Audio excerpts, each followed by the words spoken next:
My experience as a motorcycle rider, riding and racing for the last 24 years, I kind of take these cases personally because I know what it's like to be cut off. I know what it's like to be thrown off of a motorcycle, and I know what it's like to break bones as a result of a motorcycle accident. So I do have some unique empathy or sympathy for my clients who've been involved in a motorcycle accident, and I think that helps me in working that case up. If you're involved in a motorcycle accident and you're severely injured, there are a number of things you need to make sure that you are compensated for. Number one is the past medical bills that you incurred as a result of the injury. And you also have to take a look at the future medical bills, because if you are severely injured, you're almost going to have future medical care.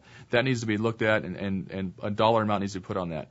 The other thing you need to look at is loss of earnings. If you're off work for 2 years, 10 years, or the rest of your life, this all needs to be calculated into a sum that we can present to the insurance company.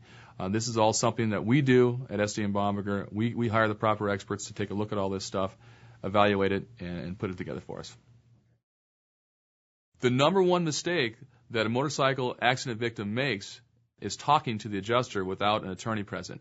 That adjuster does not have your best interest in mind. That adjuster is there to save that insurance company money, and they will come to the hospital when you're on drugs and try to get a statement from you on a recording, which will seem innocuous at first, but I'm telling you right now, those questions could undermine or hurt your case in the future. So you need to have an attorney present when talking to an adjuster.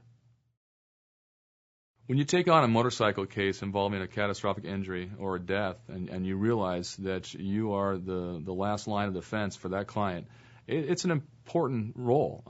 And we've taken this on multiple times where you have a client with a brain injury or orthopedic injuries that is no longer going to be able to work. And I take great pride in my firm's ability to make sure that ultimately this person is not going to have to worry about money.